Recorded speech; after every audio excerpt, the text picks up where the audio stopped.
go out on the streets in Missoula and talk to adults about different problem behaviors that people might have, such as running red lights or not wearing a helmet. And we just try to encourage people to bike safely, legally, and courteously. Safety, courteously, legally. Those are kind of our main things. Getting out there, talking to people, riding the sidewalk or the wrong way in traffic, kids, teens, really anybody. Awesome. So tell us a little bit of history about yourselves. How did you guys get to where you are now? Mm-hmm. I fell in love with biking living in Los Angeles. There was a group of late night bikers, and we'd go out and all ride together. And there was so much love and so much fun. And I just couldn't get enough of it. So I've been biking ever since. And then I got hit by a car in LA 2.5 years ago. And I started wearing my helmet all the time. And it kind of became a passion of mine to have people bike safely and be aware at all times, because I was not aware when that happened. So Tuline, tell us a little bit about this accident. How did this happen? I was on a 4-lane street, so 2 lanes in each direction, and it was bumper-to-bumper traffic at rush hour in Venice Boulevard. And I was flying up the right-hand side, and there was a part at the intersection where cars had made space for a woman to turn left. We happened to get there at the same time, and broke my wrist and had 20 stitches in my face. And yeah, I was flying, and I was really excited to be on a bike and not in a car at that moment, and so I wasn't really aware of my surroundings. And that kind of made the switch for me of no matter how free I feel on a bike or anywhere, you always have to be aware. And that's why I think this job is suitable for the season, to really try to get other folks to understand how aware you need to be. Yeah, so can you tell us, so these are some of the pictures of the aftermath. Lovely face there. 20 stitches in the face. Go ahead, keep talking about it. 20 stitches in the face. Broke my right radius when I hit the ground. And luckily there were some bystanders. And, people told me to sit down, and they took care of me. And as of recently, I've also had some experience with some other friends who fell off their bikes without helmets, and I got to play the role of bystander. And that was really special, just because giving back that comfort that someone else provided for me feels really good, really important to do that. And Peter, you also got into a bike accident. Tell us a little bit about this. Yeah, it was about 2 or 3 years ago. I was just biking home from campus one day to my house, and a woman ran a stop sign going about 25 miles per hour, and basically just T-boned me. I went over the windshield and landed on the ground. Fortunately, was wearing a helmet, and 20 to 25 miles an hour was slow enough that I didn't sustain as serious of injuries as Tuline did from her accident. And I actually went over the car, breaking the windshield and sort of landing behind it rather than going under, which was the case in hers. So my injuries were not nearly as serious, but it's not an uncommon thing these days, unfortunately, to be hit by a car, as you also know well. And so that's why it's important to me personally to be out there preaching safety, especially to kids, and sort of getting good habits early. And then also trying to help adults recognize how vulnerable we are as cyclists on the road, sharing pavement with the automobiles. Another part of our job that's been a little harder to nail down is we're supposed to talk to pedestrians and motorists as well about safety and the interaction between motorists, cyclists, and pedestrians. It's a little harder to catch up with a car, say, if they blow a stop sign or don't stop at a red light before they turn right and that kind of thing. So we're working on trying to do that too, to make motorists understand how vulnerable we are on bikes. So you teach bike safety. You go around Missoula teaching bike safety. Yes. Yeah. So we basically just piggyback on a bunch of different organizations in town, including MOLA, which is the Missoula Outdoor Learning Adventures, and the Parks and Recreation summer camps, and the GUTS, which is Girls Using Their Strength, run by is that the YWCA? I think, yeah, they're with the YWCA. And it's sort of like a young women's empowerment group. And each one of these different kids camps, as well as some others that we've jumped in for, Girls Way, they have some component of their summer camp that has to do with biking around town or going mountain biking. And a lot of these kids, first of all, don't have very safe bikes, like if their brakes aren't working very well, or if it seems like something is about to fall apart with their bike. We do a safety check with them to make sure that it's in good working order. Really amazing how common that is at these camps. Yeah, wheels coming off, it's crazy. And then we also focus on making sure that helmets are fit correctly on the kids, because like a lot of parents, I think most consumers these days aren't really reading the directions or paying very much attention to the directions on helmets, which then means you just kind of put it on and you assume that you're going to be safe because you have it on. But if it's not fit properly, you can drift back, allowing the front of the head to be exposed, and other problems can arise too. So we try to address that by doing custom helmet fittings with the kids, and then we just teach them some biking skills and signals, and usually we'll do like some games or take them on a bike ride. Signaling is a big one, because when we're out on the street talking to adults, including pedestrians, motorists, and bikers in Missoula, one of the most common complaints that we hear is that cyclists need to learn etiquette and they need to learn to be predictable. And signaling and, on a trail, verbalizing that you're coming up to pass someone is a big part of being predictable as a cyclist. And so that's another thing that we focus on with the kids after we make sure that their bikes aren't going to fall apart and that their noggins are covered.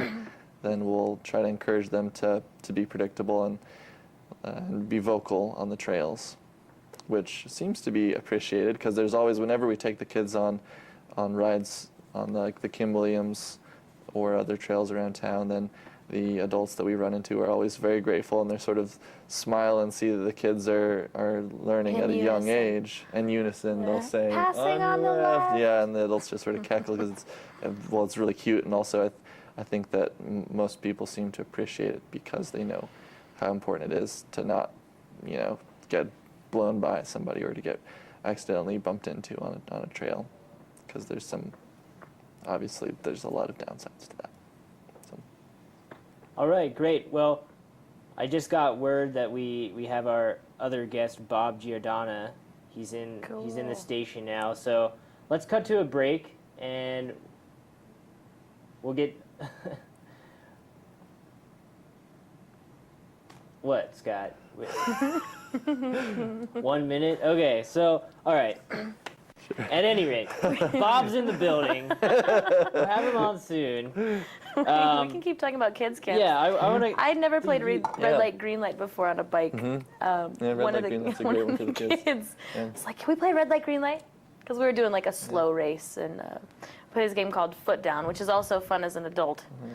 You have a circle of people, and a couple people in the middle on bikes, riding in a circle, and then you make the circle smaller and smaller, and you have to maneuver more and more. It's really hard for these kids that half of them have no balance, or just learning their balance. And so, can we play red light, green light? What a great game on a bike. Mm-hmm. Seriously. Unless your bike doesn't fit. Yeah, it's been a good tool for us to play games like that with the kids, because I think it really does improve their, a couple things. It helps them to recognize how hard it can be to surmount obstacles on a bike, and then it helps them learn to balance on their bike. And especially with games like Red Light, Green Light, or another game called Traffic that we play with them, one of the rules is to not bump into each other, or to run into each other, which is, kind of obvious for adults, not so much for kids. But it kind of teaches them to be predictable, because you should be riding in a straight line if you're not going to be ramming into all the other kids that are playing with you. So. And it builds confidence. We had was our last camp. One little girl has training wheels on her bike, and she borrowed a boy's bike that didn't have training wheels, and it was the first time she was riding without training wheels, and she was running around screaming, I did it, I did it! Yeah. Yeah. This is Peter So playing these red are- light, green yeah, light with some the pictures. kids. So the reason I'm headed the opposite direction as them is that I was winning but was accused of cheating, so I was sent back to the start line. Unfortunately, some other kid ended up winning, but I guess it wouldn't be fair if the adults had the advantage. So. So, one thing I noticed as I rode more and more is that, I became more confident with my balance and everything, and that was really important. Just even knowing how to do like tight circles and just practicing that a lot helps. Just taking sharp corners and At any rate, so that's great that you guys are doing that. Thanks. Can you tell us about MOLA? Mm-hmm. Tell us a little bit about this organization that you're working with Sure. and what MOLA stands for. MOLA is Missoula Outdoor Learning Adventures, and they do hiking, biking, and camping in their camps. And we came one day for a couple different camps just to do some helmet fittings and some bike checks, and we helped put some chains back on and that kind of thing. Gave out stickers. Kids love stickers. It's a beautiful thing because we don't have a lot else to give out, and they're just so excited to get these little stickers that say, I biked today. And then we went on a bike ride with them down the Kim Williams, and we're, again, using etiquette, so if someone wanted to, lead the bike ride, or pass somebody, they're like, I'm passing you, and that's really adorable. That's pretty much what we do with all the camps. Okay. So Bob's in the studio now. We need a microphone for Bob. Hey Bob, how are you? Good. How are you doing, Josh? Great. We don't have a mic on Bob, so hopefully our viewers can hear Bob speaking. I can speak loudly. Okay. Bob's gonna speak Turn extra towards loud. you. Yes. All right. So now that you're here, Bob,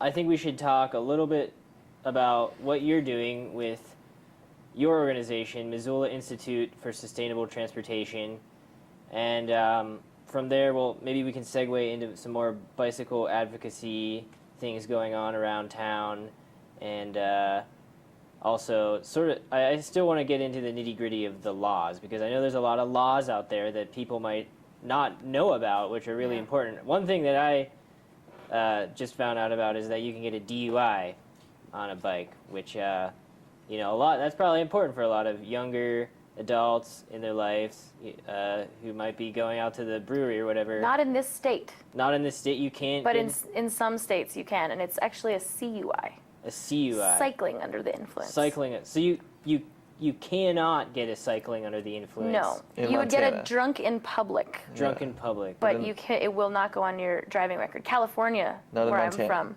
it'll go on your driving record. Okay. Yeah. Okay, so hopefully our viewers can hear Bob talk. Can I give him a mic? If you guys could possibly. We'll just share. That's always Share a good mic. time. Here. Just talking to her right here. Hang on to that.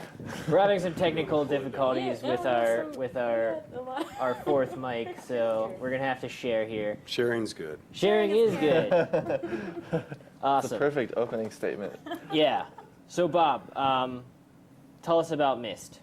Well, MIST formed out of Free Cycles in 2000, and that's, sorry to be a little late, but our shop on First Street, I just left about 60 people in the shop, all building bicycles. So it's exploding in Missoula. People want to build bikes. They want to be active. They want to use their hands. They want to help others. A lot of people come into our shop and just want to give back and help other people build a bike. MIST formed out of that in 2000 to address street issues. I was fortunate enough to take some trips over to Europe and some other countries and continents and see how they did their transportation infrastructure. And it was pretty mind-blowing in that pedestrians, cyclists, drivers, and transit all get along for the most part. There's still tension, but I think we can really learn from other places, and Missoula has some energy and unique qualities that we can develop things that other places can learn from us. So MIST is about creating equitable streets, not just for cyclists. That's a big part of it. It's one of the most sustainable forms of transportation, to power yourself with your legs. Walking would be a counterpart to cycling. But MIST is sort of the other half of free cycles to look at our city and make it enjoyable and safe for everyone. Awesome. So do the Missoula Bicycle Ambassadors and MIST ever work together at all on, events or anything like that? Yeah, Kung Fu Congress a couple months ago after a night ride. Yeah, we stay in touch with each other. We don't have any formal MOUs, but we talk a lot. They come by the shop. They help out. We were at the ballpark one stormy night a few weeks ago, and I was fixing a few bikes. The rain kept people away, and they were passing out some literature. So we collaborate, we communicate, we put on some events together, and it's been a good relationship. I don't know if you have anything to add to we that. have a couple things coming up here. Just pass this back and forth. We're looking to collaborate during the end of Bike Walk Bus Week and have a night ride that culminates at Free Cycles, or the block party, right? Mm-hmm. Yeah, and have some live music and some good times. And we kind of want to keep that going. So that's definitely getting more people out on bikes, communally riding in bigger packs to be seen, because there's been a lot of research that more bikes equal more safety for bikers, because as there's more people biking, more people see people biking. And I think group rides really, really can help with that. Cool. So I guess just a question that came to my mind while I was listening to you guys. What do you do in the winter? I mean, Missoula has a pretty intense snowfall sometimes. So what happens now when there's all this snow? I mean, does it just shut down? What are your guys' I bike philosophy through the winter. on that? Get some rain gear, get a scarf, put it over your face, take corners really slowly. Is there anything you can do with your bike to make it more adaptable to the wintry conditions? Yeah, I ride year round. I love it. It's my adventure in the winter. I don't then feel the need to escape Missoula and go skiing somewhere. I love skiing, cross-country skiing, but just biking and being outside in the winter is I find it integral to my sanity here by staying active. And like Tuline said, dressing properly. If you ever go skiing, you know how to dress in layers. You need to be able to shed layers and add layers. I like wool, personally, natural fibers. I let a little of the pressure out of my tires and tubes so I have a little more grip. And I slow down a bit. I usually fall a couple times a winter, but it's often fun. There's usually snow. You have to know how to roll. You can't really brace yourself. You could hurt yourself. But if you can roll and be aware, slow down a bit, it can really be exhilarating. Character building. Character building. Do you ever give any instructions on how to crash during your bike camps? Well, we don't teach how to crash we do bike well classes 3 times a week at Free Cycles. They're free and open to the public. We require them for anyone wanting to build a free bike. We haven't really gotten into how to crash. We'll maybe mention don't tense up, be prepared, be aware, that type of thing. Do you all do any crash prep in your No crash prep in our tutorials. Well, I've often thought, though, if a car was coming at me and there was going to be a crash, say a car was involved and it wasn't just ice in the winter, I think the key is to spring like a cat, 8 feet high. And I think it would be fairly easy to do, and I've wondered if maybe a group should go into Bonner Park on the grass and just practice springing. Maybe we could collaborate with the local parkour clubs to come up with some specific bike springing techniques. Perfect. And do you say to spring because it would be better in that situation, it would be better for the cyclist to be on top of the car as opposed to under the car? Most definitely. Bumpers have gotten taller over the last decade. It used to be if a pedestrian or a cyclist for that matter was hit, you would tend to roll over the hood. Now we have the super vehicles, the monster vehicles, the big trucks. Some people need those, others maybe not so much. But regardless, the bumper is now several feet off the ground, and that can then instead of rolling over the hood, you're going under, and you do not want to be under a vehicle. So if you can be up, this is my opinion, I haven't really ever had a crash with another car. Close calls, of course, but I think if you can get up and roll, spring, just do anything to not go under and not let the bumper probably hit you from, say, the thigh above. Try to have that bumper be down low. Do you all have any experience in this? I would say collaborating with, what is it? Where do they teach you how to fall? Like at the dojos around town? Because that's something, that's why I broke my wrist when I got hit. I got hit by a VW, 2006 VW Bug. And if it had been anything bigger, like those new bumpers they're like chest level for me. I'm 5 feet tall, you know? So I got lucky there. But yeah, collaborating with, because I'm not really great at falling. So when I fall in the winter, though, I usually tuck and roll a little bit. I've been lucky too. But that's a really great suggestion, Josh. Yeah, we should be teaching people how to fall, how to roll, Or spring, like or a cat. spring. Yeah, that was, yeah, I mean, okay, so I guess it's my turn to talk about my accident. I got doored in New York, in Brooklyn, New York, and hit the door, flew over the door, and into the street, and got dragged under a car, and it was horrific, traumatic.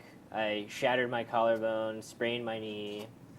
Fortunately, I was wearing a helmet because my head was dragging off the side of the ground, and I'm really fortunate. I believe I'm really fortunate to have been wearing that helmet, because who knows what could have happened. But yeah, I mean, if sometimes I think maybe it wouldn't have happened if I somehow had more better ability, basically. Like, so the door was open right in front of me, and I hit it. And I mean, sometimes I try to think it through, and maybe if I would have just, I don't know, jerked the bike or something, it might have turned out better in that I wouldn't have been dragged under a car. I might have broken other bones, but just the fact that I was dragged under a car is terrifying. Was that a passing car? It was, so I was, going with traffic, and it was with traffic. I hit the door, kind of flew into the street, and then got hit and dragged. By The a second passing car. By, Wow. yeah. That's intense. So, and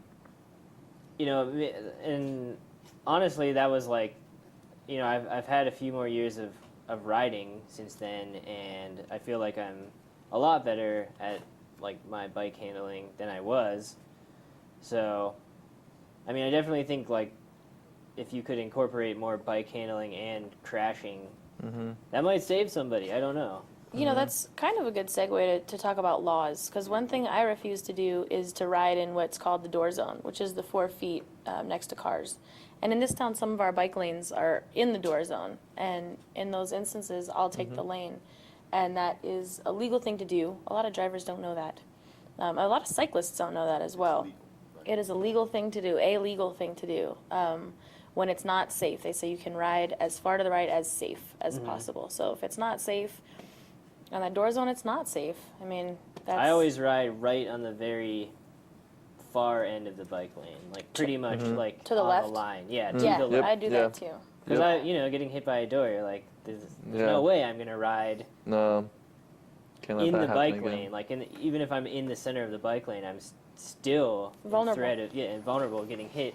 And Bob, you probably have some things to say about that. In that you, with your organization, MIST, you are designing the bike lanes essentially. We collaborate a lot with the other groups in town, ambassadors, the Bike Walk Alliance, in the city. We've got great city staff, and sometimes it's a challenge. How do you fit a travel lane, parking, a bike lane? You want to save money and not widen all your roads. So there is a challenge that we're all faced with to allocate space.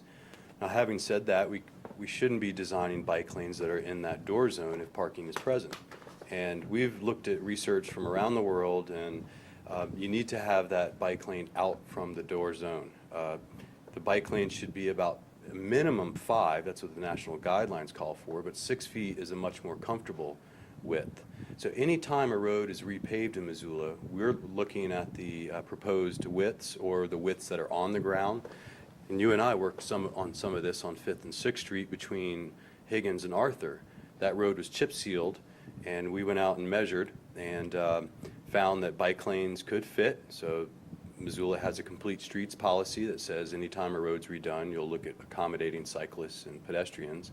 Bike lanes were put in, but now the challenge is they're a little too close to the parked car doors. And this is where it gets complicated because the city has some standards, but the state DOT has standards, and they've been reluctant to narrow driving lanes under 12 feet. There has been some movement in that regards. The city has striped a lot of lanes at 10 feet, and that works really well. It slows the traffic down, and speed may be the #1 issue in having safety for all. But yes, we can do better with our city design. We can do better with our dialogue and everyone sharing, and ultimately that's going to get more people out on bikes and make the city that much more livable. But I would encourage anyone to measure the lanes. Look at how your road in front of your house or the next big road that's the closest to you. See how it's functioning. Make some suggestions to the city. Make some suggestions to the bike ambassador or the bike ped office or our organization, MIST. We're on the web at strans.org, and we really like to hear from people and see what they're thinking. Great. So in the big picture, in terms of people commuting in Missoula, what would you like to see? Would you like to see the majority of Missoulians on bikes or in buses? You know, because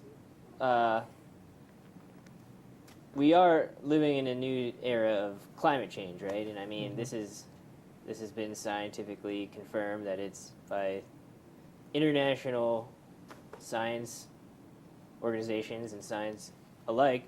What are your goals for sustainable transportation? Because I mean, as we know, the cars that we have are not sustainable. They're burning fuels, and it's expensive, and it's adding to climate change. So, is this a goal? Is this in your organization's plan? Is this a part of it?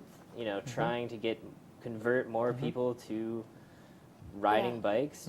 Definitely. Yeah. For this reason. Yeah, one of the key messages that we're supposed to deliver to the public as bicycle ambassadors is that by encouraging people to bicycle more and walk more, or even use the bus systems in town, then they are improving the air quality in Missoula, which has been a really big problem for the last, a few decades as far as I know.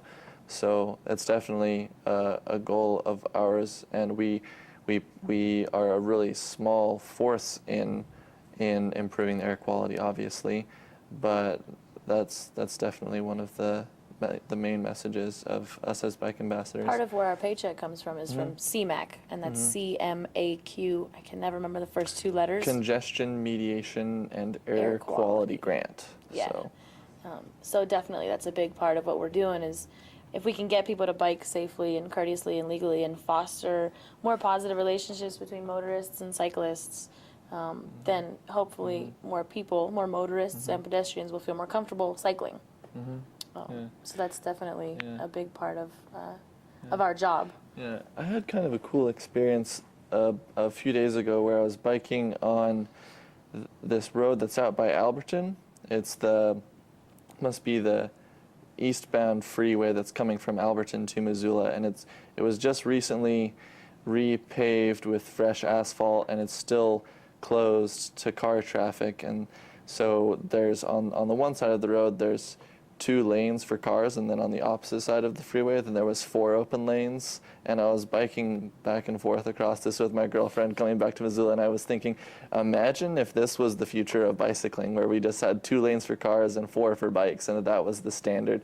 And I think that there's places in the world where that is the standard, where there's overwhelmingly more cyclists and pedestrians than cars. Is it a possibility here in Missoula? I hope so, and I think so in a long time. And what we do today is a really small part of making that happen eventually, but yeah, definitely.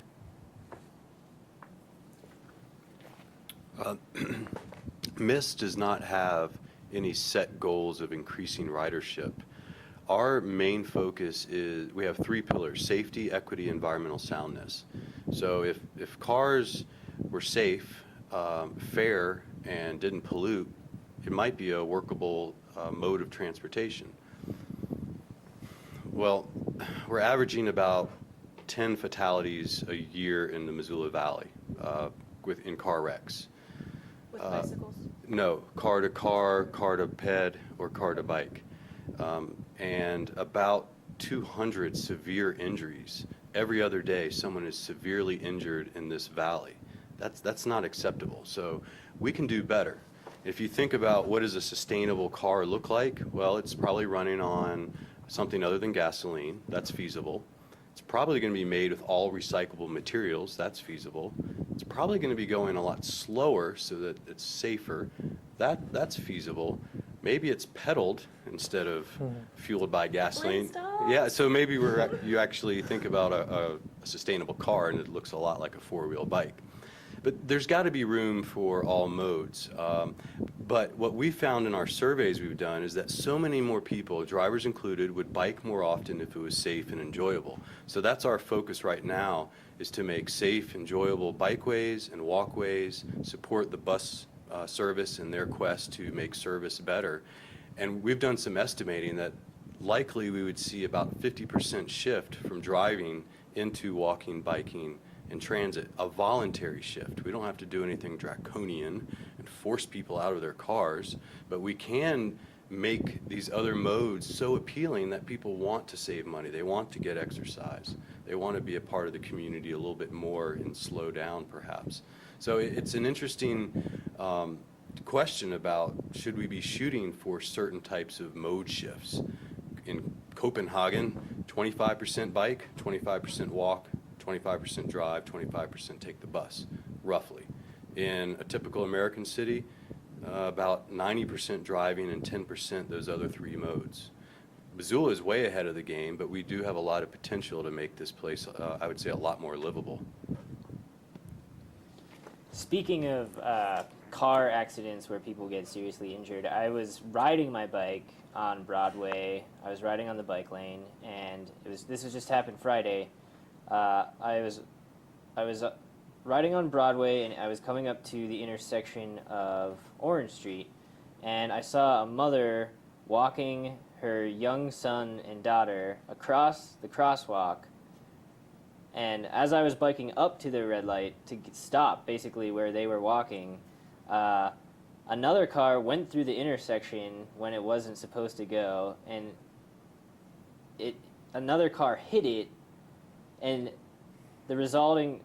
what happened was that this car swung and nailed all these three people and threw them 10 feet in the air, and it was just the most disturbing thing I've ever seen. And it was just people walking on the crosswalk, and all of a sudden the huge muscle car hits a Subaru. The Subaru flies into these people, and I mean their lives are going to be dramatically changed, just from that one instant. And it was sickening. The noises were sickening. Seeing people crying, seeing the blood, it was terrible. But at any rate,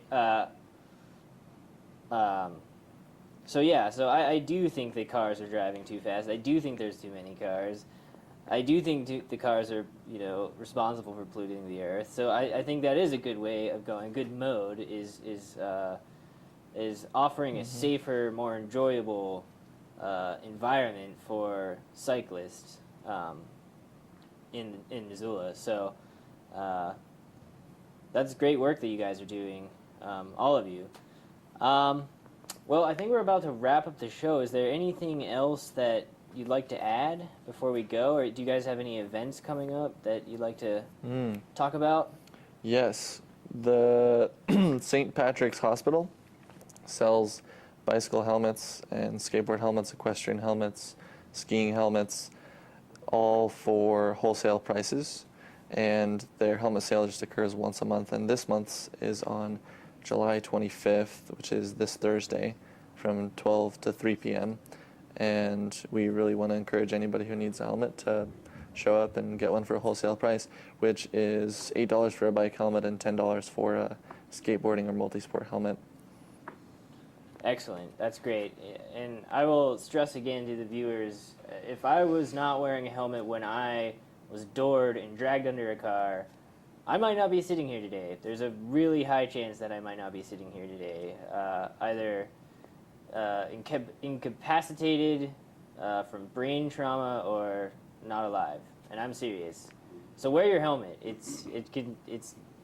The hair or the wind blowing through your hair is not worth it.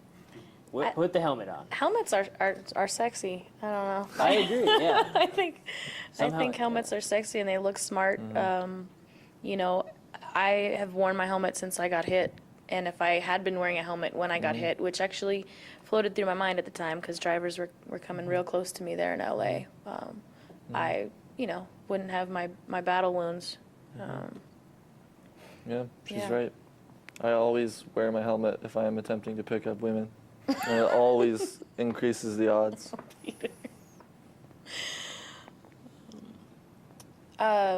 Events. There's September Bike Walk Bus Week. I know it's not coming up immediately.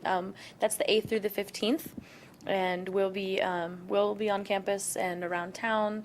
There's all kinds of stuff around town. Lots of businesses have promotions, doing breakfast on bridges for bike, walk, and bus commuters. We're trying to organize a citywide scavenger hunt on bikes that would culminate that week. Really excited about that. So I think people are used to having Bike Walk Bus Week, but it used to be in May. We're doing it in September now to try to really, you were talking about the winter earlier, to try to really keep people on bikes throughout the year as a challenge, and helping them say, you know what, it's raining, but I'm going to go buy some fenders and put them on my bike and protect my butt from the wet skunk stripe and still be out there and having fun on a bike, because it's fun in the weather, like Bob said. Free Cycles has the 4th annual Tweed Ride. That'll be October 20th. We'll partner with the ambassadors and others during Bike Walk Bus Week, and the Festival of Cycles is getting planned. There's some other musical events coming up later in August and early September. One thing I would like to add, I read about the 3 pedestrians, mom and 2 kids, getting hit in the paper. Very little details. I go and check all the crash reports at the police station, and they don't give you any details. They refuse to because of privacy issues. So I'm glad that you witnessed it, and maybe we could talk more. But when I read that the driver, ran a red light, it reinforces one thing we're working on, that's roundabouts. They can do wonders for sustainable transportation. They can keep traffic moving, but at a slower speed and much safer. The 5 modern roundabouts in Missoula, 1 fender bender over the last several years combined at all of them. Every signal in town is averaging about 3 or 4 severe injuries a year.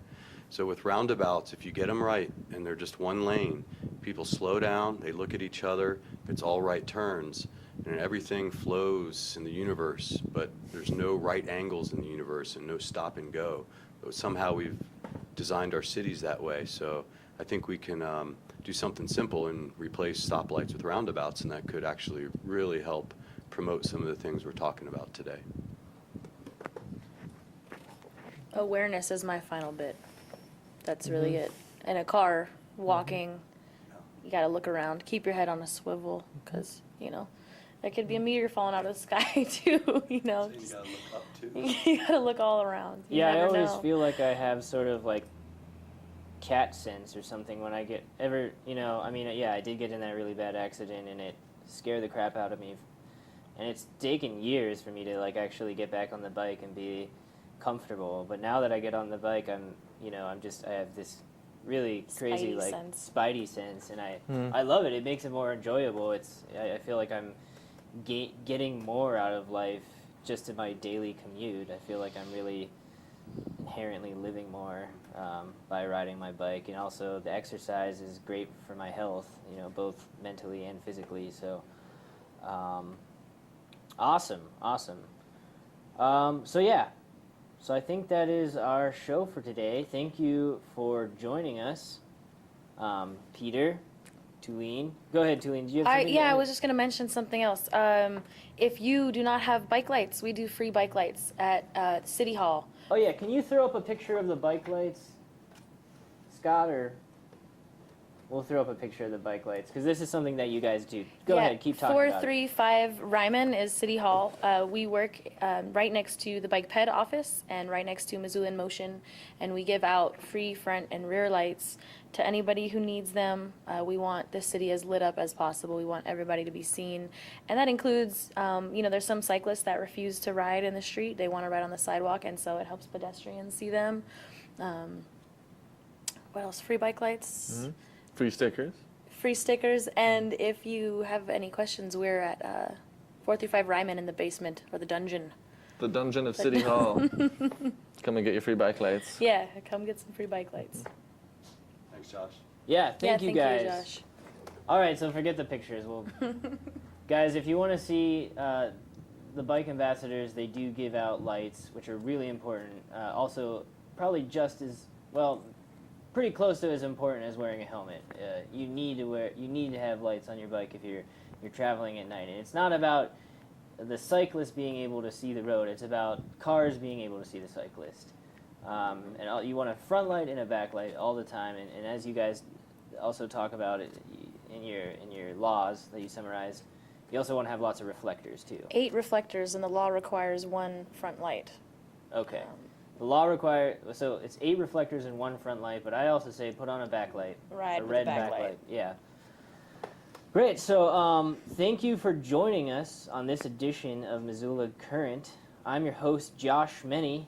If you or an organization that you know want to be on the show, call MCAT at 542-6228, or you can go on the web at mcat.org.